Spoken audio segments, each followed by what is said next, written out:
Indonesia ayo move on dong.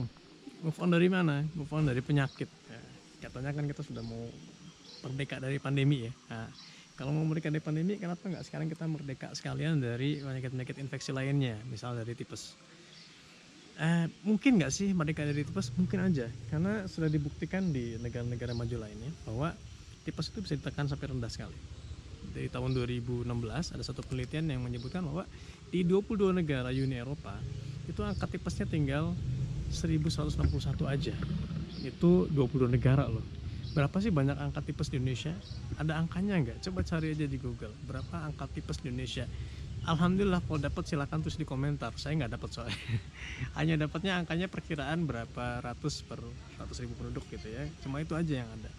Nah, kenapa ini penting? Karena kalau kita anggap tipes sebagai penyakit-penyakit biasa aja, ya ini berarti kita sebenarnya sedang numpuk masalah yang akan lebih besar jadi di masa yang akan datang. Contohnya seperti Salmonella typhi, bakteri penyebab tipes yang resisten terhadap antibiotik. Dan kalau kita nggak selesaikan masalah ini sekarang, mau selesai sampai kapan lagi? Mau tunda lagi 10 tahun lagi? Nunggu zamannya anak cucu kita kan nggak selesai-selesai. Padahal vaksinnya sudah ada dari tahun 1905. Itu sudah hampir 120 tahun yang lalu tuh vaksin sudah ada. Kenapa nggak dipakai juga gitu? Dan kalau kita sampai tahun 2022 ini masih nggak tahu juga yang namanya vaksin tipes, itu kan kayaknya agak kebangetan gitu ya, agak kudetnya kok sampai ratusan tahun gitu.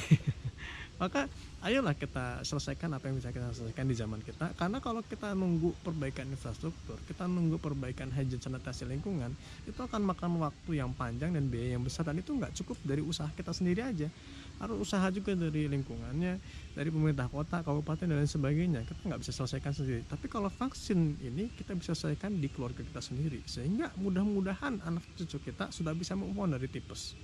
Gitu ya namanya Indonesia move on.